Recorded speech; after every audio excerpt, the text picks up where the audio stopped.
What's up, everybody? It's Ain here, and welcome to episode 2 of the Alotic Road to Completion Escape. Now, I know I haven't uploaded a video in around 2 weeks, and I know that's a long time. Is this guy talking to me? And and I know I haven't uploaded a video in quite a long time, being 2 weeks, and the reason for that is simply classes have started. Classes started for me August 13th. It was the middle of the week, Wednesday. You guys have heard about this already before. However, when classes start, it really does mess with my sleeping schedule. Because usually during summer break, during breaks overall, I like to stay up a long time, stay up really late, and then wake up, early or even late. And so, it really messes up with your schedule, your sleep schedule. And so when classes actually do begin to start, you're pretty much getting more sleep. You're going to bed generally earlier, because I like to go to bed early when classes start, get that full night of rest. It just makes you feel good. But then you have that full day of just getting that education going on, and it's just a very sudden shock to the system. And, pretty much I would come home and I just wouldn't want to make any videos. I'd just be like, not really wanting to make any videos. Plus, I didn't even really want to play any games. I would come home and not even play Alotic, wasn't even playing PKH, any of those servers, wasn't really playing games overall, just because I didn't have that drive to. I was just doing other things, had different priorities, I guess you could say. But now I am ready to make some videos, and that's all cool and whatnot. I actually have a new schedule on video making that I want to do. I want to make at least one video a week. That's going to be my regime, pretty much, is one video a week. Optimal will be 3 videos a week. One of them will be a AinHonor video, which is the other private server that I play. And then the other one, that other video, other than PKH, will be an Alotic video, preferably the Road to Completion Escape. And that PKH video will probably be another Road to Completion Escape or Road 2 or whatever kind of series, bank update video. And then that third video will actually be a tip video or a money making guide, depending on whatever. It might be on Alotic, it might be on PKH. We might do every other week as one server. That would be pretty cool. But yeah, I want to try to do at least one video a week, optimizing it at 3 videos a week and one of each server, so everybody stays happy. So there you guys have it. But let's take a look at the stats. Now, this actually isn't too much of an increase when it comes to skills, because 2 weeks since the last video, I should have been able to get a lot done, but obviously I haven't been playing too much, so that's why we haven't increased too much. However, when triple XP came around, I definitely worked on a lot of different things. Excuse me, I have a cold, so I had to cough. Didn't want you guys to hear that.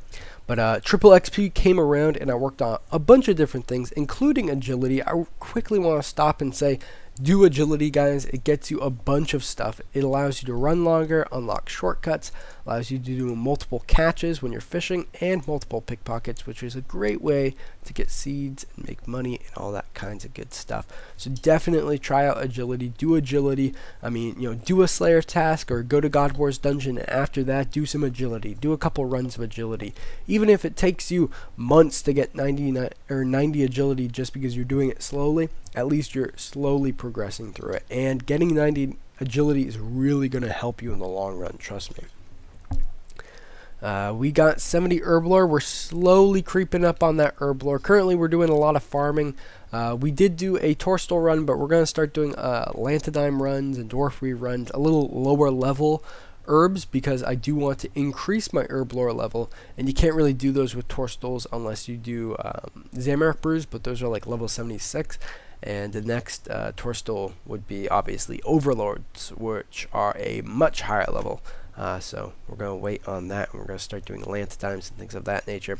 We did do some thieving. We actually did a lot of Master Farmer. What we actually did is we got 90 agility, and then we started doing Master Farmers, so we could get, what is it? I think it might be triple or even quadruple the amount of seeds, which is super duper awesome indeed.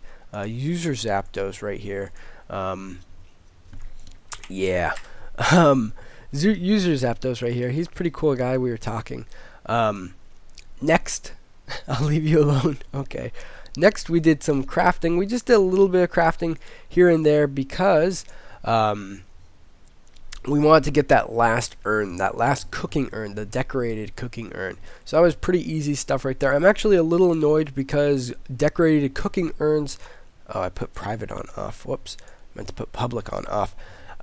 Because cooking urns actually give less XP than decorated mining urns, which is really, really strange. And I hope they fix that, because in RS, decorated cooking urns actually do give more than the decorated mining urns.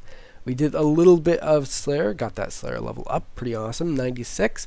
We didn't do much mining or smithing because I just find it kind of boring on the server, because each rock formation only gives 1 ore per rock formation, so that's pretty crazy. Oh, there's the girl, this one right here, Chewing Guam. She was going to try to get me muted, but it never really happened. Pretty strange stuff right there. We did a little bit of fishing and a little bit of cooking so we could do sharks. Sharks are pretty cool. I heard they're actually pretty decent money as well. We did a little bit of fire making and wood cutting so we could get to magic trees, farming obviously, and some good old summoning. We're actually increasing our summoning. We have 4 more levels until we have the unicorn. I think we actually could get the unicorn right now, which is pretty cool indeed. 95 prayer, I don't know if I had that before.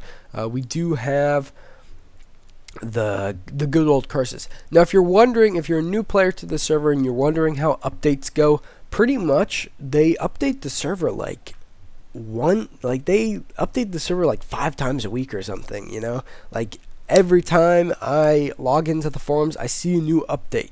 I mean, it might not be a good update, you might not enjoy the update, but there's always, you know, an update, even if it's a bug glitch. But most of the time it's actually new content, which is really, really cool. For instance, they made it so you can actually buy and sell wilderness PK points, which is really awesome, and it allowed me to get my fighter torso for around 3 mil, which is pretty cool. And they just do a lot of updates, which are pretty awesome indeed.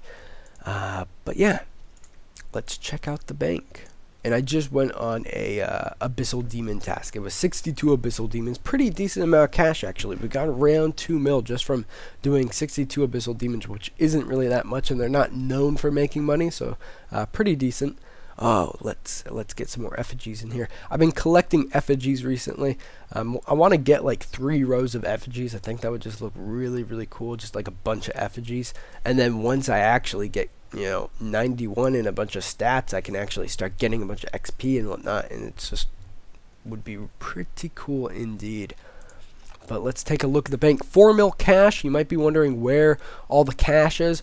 Last episode, I think I had like 30 or 40 mil. I actually spent a bunch of that on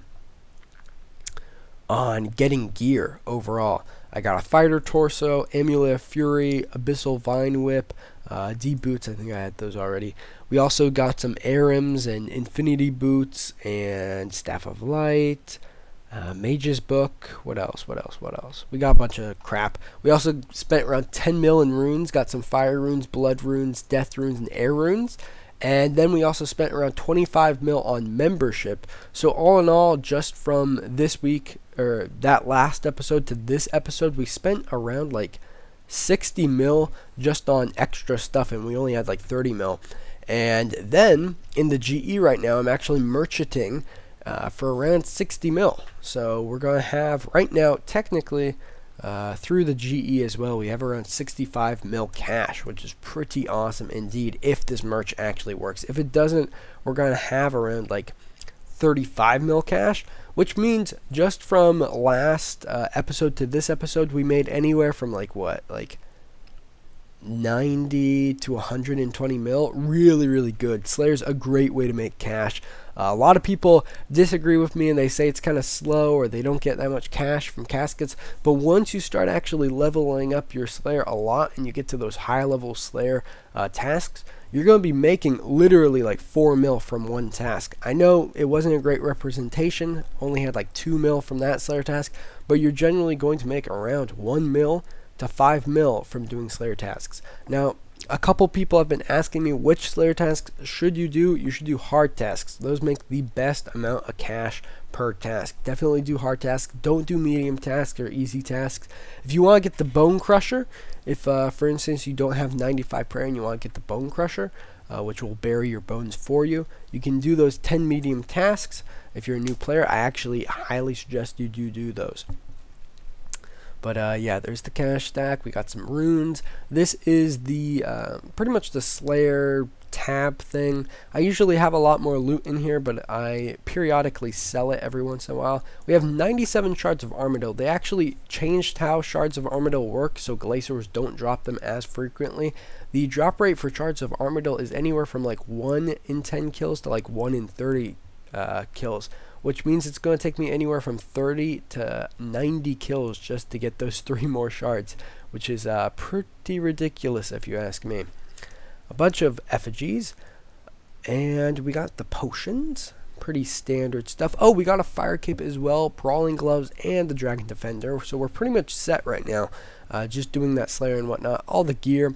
The summoning tab, you might be wondering how I got so many blue charms. I mean, I know it's not a ton of blue charms, but newer players might be wondering, hey, I find that when I'm doing Slayer tasks, I only get like 5 blue charms a task or something weird like that. A very easy way to get blue charms is by doing dark beasts. Yeah, they're a high Slayer level requirement, but they're really, really, really good when it comes to dropping those blue charms. Definitely do those. They're better than glaciers, better than tormented demons in my opinion. They're fantastic when it comes to dropping blue charms. The farming tab, we have just been collecting a couple weeds and whatnot, a couple herbs, and we're just collecting them and getting them all situated. And finally, a bunch of crappy urns that we probably won't use except for like strong wood cutting urns and whatnot. But yeah, guys, that's the bank. I hope you enjoyed the video. Oh, one other thing which I think is very cool. They actually added a lot of skilling areas for you to skill in the wilderness. And you actually get wilderness PK points just for skilling in the wilderness, which is a great way to make some cash and get some XP. They also added brawling gloves, which is really cool. If you want to read more about these updates or anything that goes on in Alotic, I highly suggest that you join the forums, because right now the Alotic forums are dead. So join the forums, get your voice heard out there, join the community. And that's about it, guys. Hope you enjoyed the video. If you did, tap that like button. And if you want to see more Alotic videos, more Alotic completionist capes when they come out, then, subscribe. Check out my other videos. Make a bunch of stuff. And that's about it, guys.